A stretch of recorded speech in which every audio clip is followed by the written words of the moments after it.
Yes. We are continuing on Shulchan Aruch Orach Chaim Hilchot Tefillin, and we are on Siman Mem Hey. We're doing Seif Bet of Siman Mem Hey in Hilchot Tefillin and on Daf Ayin Dalit Amud Aleph of the regular prints of Mishna Berurah. Seif Bet started bebet hamerchas bebait hachitzon shkol haomdim bo levushim yecholim la'aniach sham tefillin lechatchila.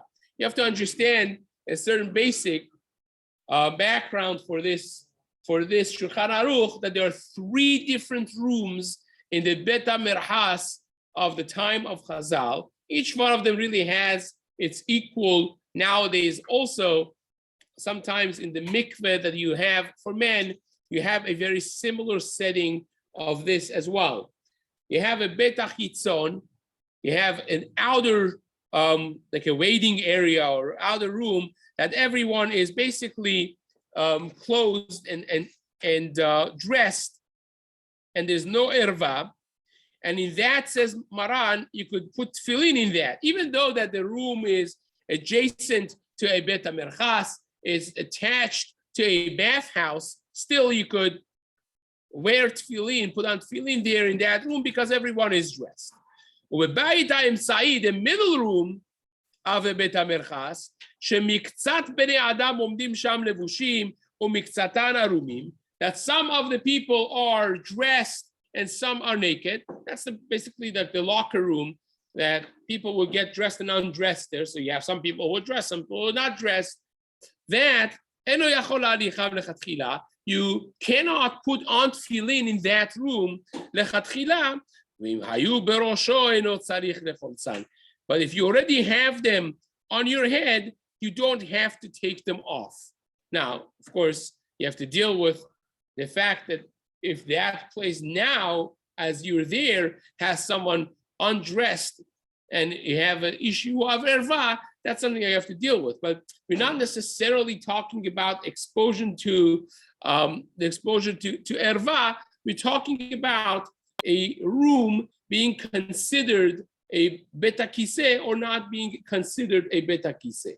In other words, a bathroom or a bathhouse, as we're going to see, the Bait Penimi, the inner house of a tefillah area or a bathhouse of a public bathhouse of the time of Chazal, Bait Penimi shekol haomdim sham arumim, a inner house, the inner place that was actually the place that you bathe and you bath, that was everyone, the area that everyone was arumim, was naked. You must take it off, even if you were wearing it from prior. So that becomes really the question, that if you have an area that the halacha of that area is equal to the halacha of bathroom, so then it becomes a place that you cannot have tefillin in there, period, even if there is no one necessarily exposed right at this moment. So says the Mishna Berurah,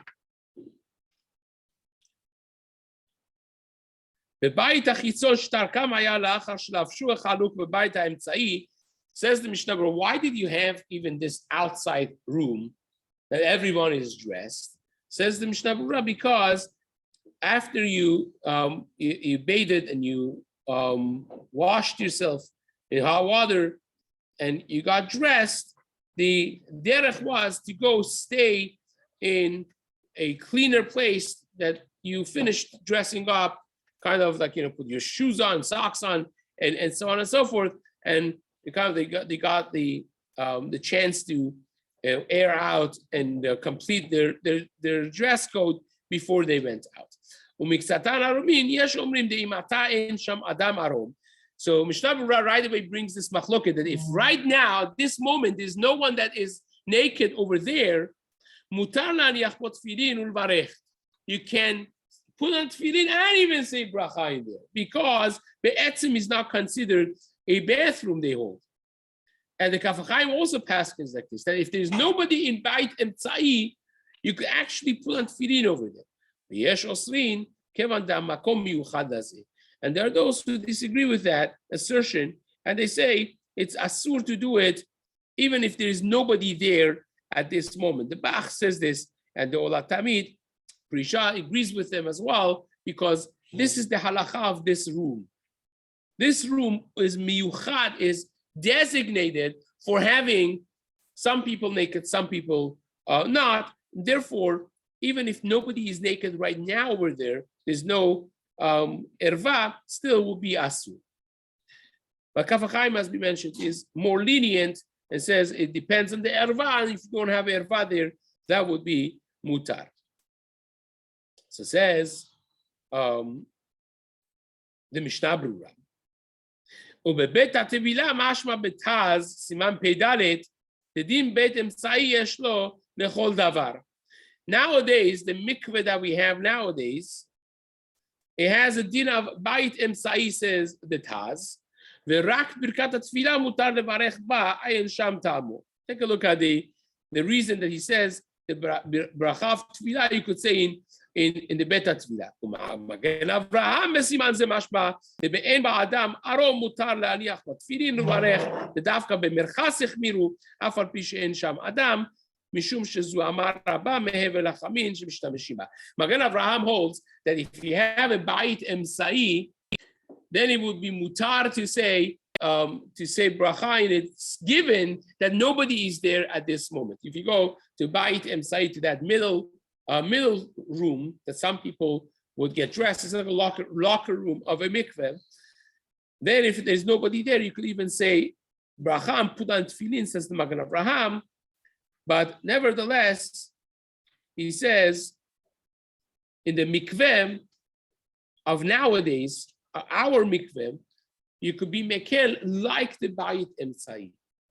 In other words, says the Magen Avraham, Bet HaMerchatz, the public bathhouse of the time of Chazal, was full of zuhama. There was heating water underneath, and there was steams all over the place, and people would wash themselves. It was, a lot of dirtiness and a lot of steam. But tefillah, a mikveh nowadays is not like that. People don't go there to wash themselves necessarily. There's not hot water heating up all the time. You go in, you go out, you dunk, and that's it. So therefore, it's not that much zuhama, and therefore, says the Magen Avraham, you could deal with it as beit ha'emsai in the mikveh, and it will be mutar to even make a bracha inside. It's a chidush of Magen Avraham.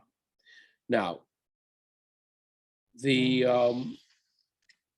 Mishna Berurah says, "Aval im yesham adam arom asur leikanes ba b'tefillin."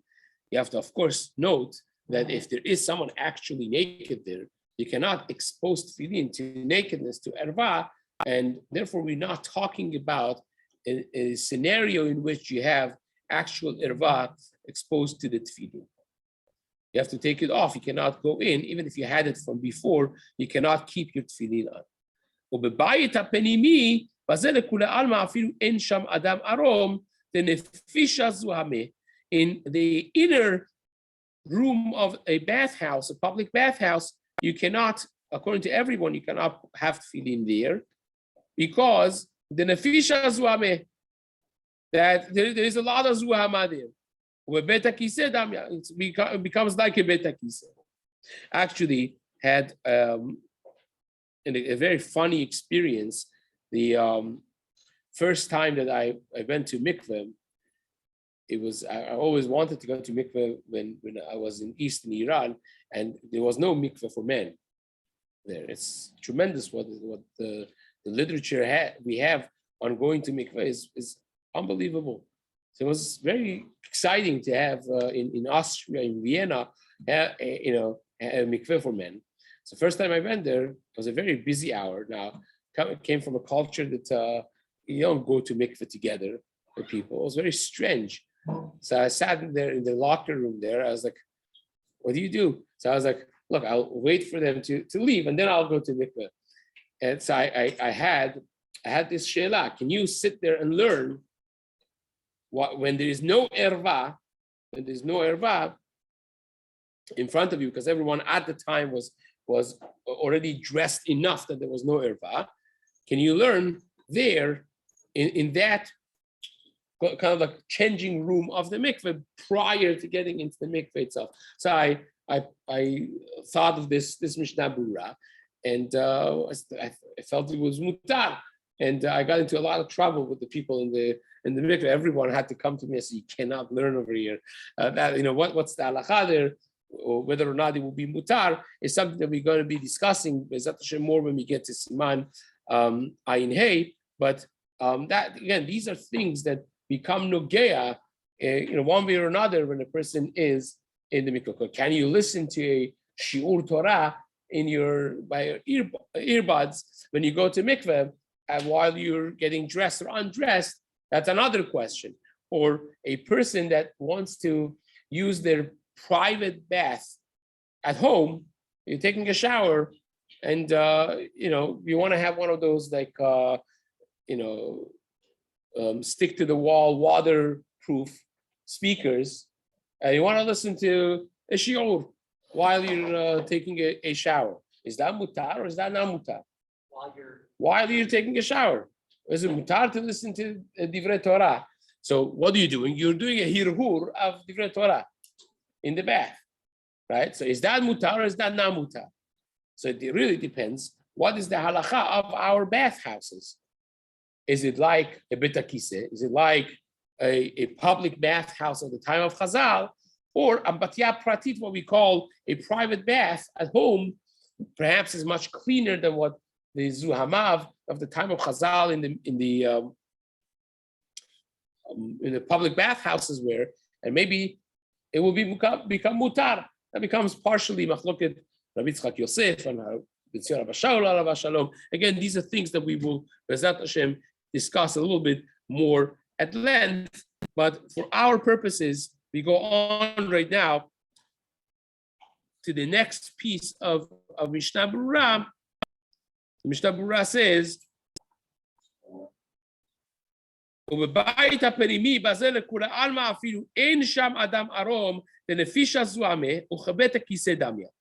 Says the Mishna Berurah, a real bathhouse inside the bathhouse, which everyone is usually naked, and plus on top of it, because of the heat and the fact that people wash themselves, there's a lot of zuhama, a lot of dirtiness there. So it's considered like a place that's miyuchad for human excrement of bet hakiseh, and therefore, even if nobody is there, you cannot have tefillin in there because it has the halacha of a bet hakiseh. Afilu en sham adam arom, even if there is nobody that is naked, still will be asur according to everyone because nefisha zuhameh, and it's like a bet hakiseh. Now, the Shulchan Aruch said, "Ve'im hayu berosho eno sarich lecholzan, ובבית הפנימי שכל העומדים שם ערומים אפילו היו בראשו צריך לחולצן." That you have to take them off even if they were already on your head. So says the Mishna Berurah, קודם באו לבית הכנסת בעוד שהוא עדיין בחסר בית הכנסת. Now, well, before we do this piece, actually, there is a piece of Kaf HaChaim. The Mishna Berurah brings from Sefer Nahar Shalom, the Chumra Yetera hi la'achmir chutz la'arba amot.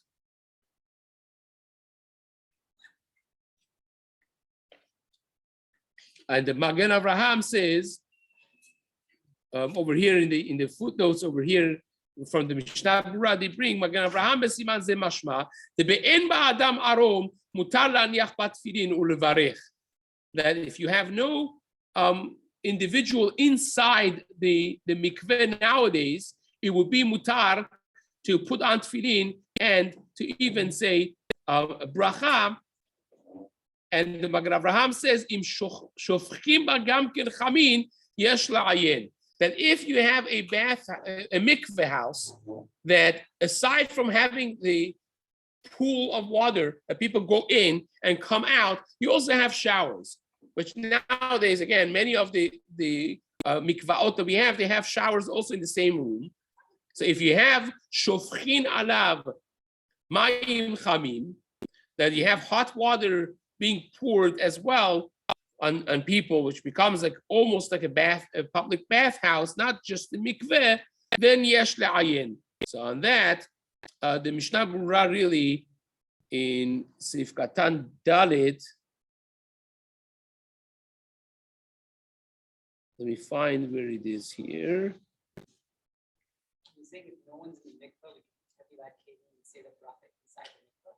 Well, again, that's a very good question. Actually, becomes a problem when you have actual showers inside the bath as well. In other words, Chacham Obadiah has a kula for nowadays the showers and bathtubs in the house.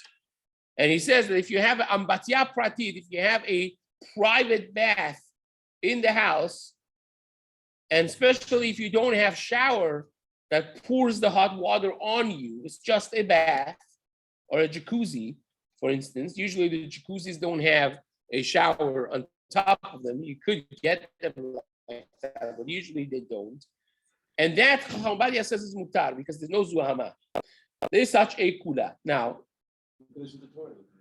well, according to Rabbi Obadiah, if you don't have a bathroom there, then you could, you could. Then the question becomes really, if your erva is exposed, can you do it? Can you not do it? Hirhur in front of erva, which again, it's a question that we have to discuss when we get to Siman Ayin Hey. But nevertheless, let's imagine that there's no nakedness over there. Can you, be in that room and listen to Torah? Is that disrespectful to the Torah, or do we say that this is just a bath? This is not a place that's dirty. This is a place that people go for, relaxing, or they have muscles pain. They want to have a jet tub or whatever else. Maybe it's not disrespectful necessarily because it's not dirty.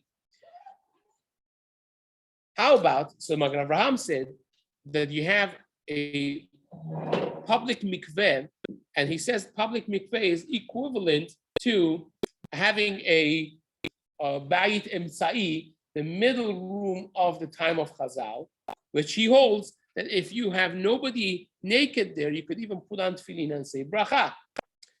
How about, says the Mishna Berurah, how about if you have a mikveh that also has showers in it? So does that now become like a public bathhouse? And he's not necessarily very makel when it comes to that. Says yesh la'ayin, and he discusses it later on as well. So that becomes a question that if you have, let's say, a mikveh nowadays, that the mikveh has in it, let's say 6 or 7 showers as well, and people are constantly taking showers there. So is that considered clean or is that not considered clean? So by the mikveh for women is of course very different, because mikveh for women nowadays is does not have showers in the actual Beit HaTvilah. The way it works is they have different preparation rooms, which each one has its own bath and shower and so on. And then they come into the middle area, which has the actual bathing bath, and they go there, right? So there's no actual shower in the mikveh. Whereas by mikveh for men, usually the reality of it is you have showers on the, around the same room, and people go in and out. Everyone is like kind of like a public thing. It's not that one at a time go to the mikveh. It's more of a public experience, if you want to call it. And therefore, it becomes a question whether or not a person could, put on have to fit in there, or maybe it's considered already like a bathhouse, which Bezat Hashem, we will be discussing those halachot in the days to come. We are going to be starting a very interesting, exciting sugya now of Birkot HaShachar and Birkot HaTorah. Siman Memvav and Siman Memzayin are of the most important simanim in Shulchan Aruch. So I highly suggest, if you have your own Mishna Berurahs, please start bringing your Mishna Berurahs and and we're going to actually spend a little bit more time because these are very practical and important halachot that we're going to be B'ezrat Hashem studying together. The Mishna Berurah just says, as a preface to this siman, kodem bo'ol lebet haKnesset, before you come to shul, be'ot shehu adayin b'chasar bet haKnesset, when you're still in the courtyard of the shul, the bet Knesset, yomar be'bet Elokim na'alech beragesh. You say the pasuk, bet Elokim na'alech beragesh, v'yargish v'yirta, and you should feel, and you should mentally prepare yourself to be full of yirat shamayim.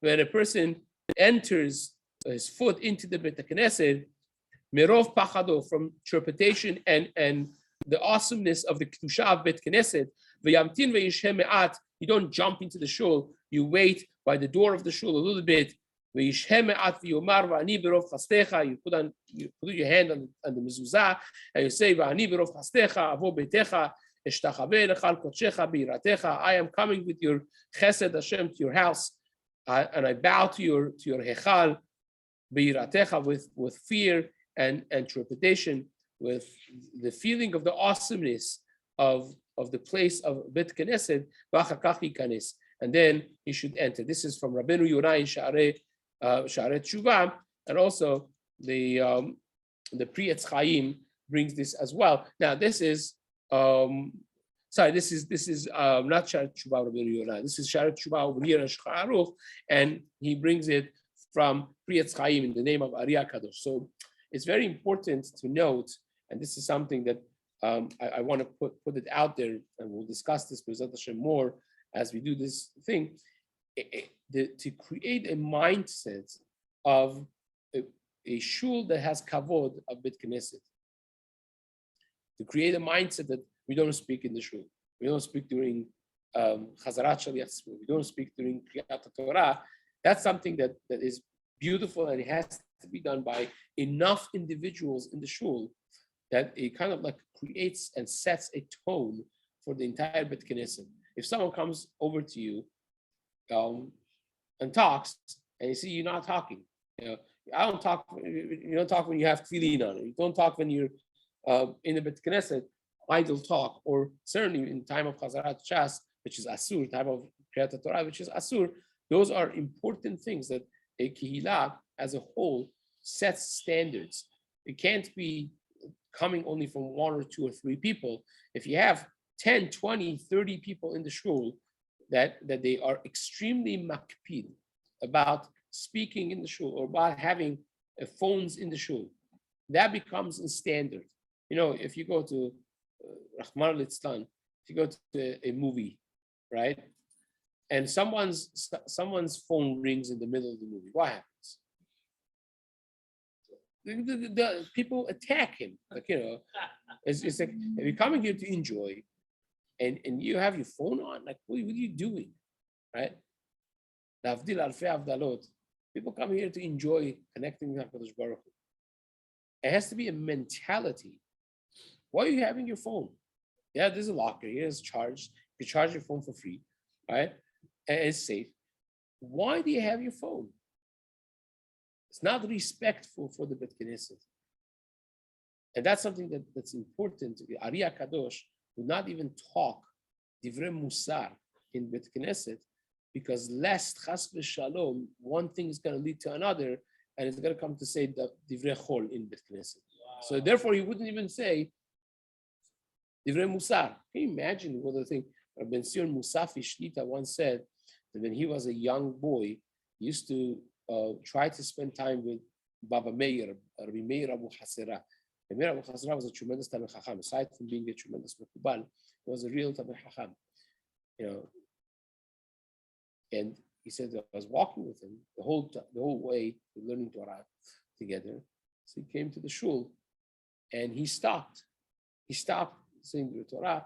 He closed his eyes by the door, put his hand on the on the mezuzah, as the thing just said, the Mishna Berurah, and he said this pasuk of Ani berov chastecha, avo betecha, avol betecha, eshtachaveh, and he said he bowed all the way to the floor almost. And so you can see, like, his entire face lit up. It was like full of fear. You can see he walked inside the echal, he kissed in front of the shul, kissed the parochet, and then they went to the side room, and then only then he started talking again. So again, these are holy people in the world that we don't necessarily see every day, but it gives you a certain something to work up to, a hasaga, a musag of what it means, kavod of Bet Knesset, of kedushat Bet Knesset. And that's something very important that Be'ezrat Hashem we're going to discuss in the days to come. Amen.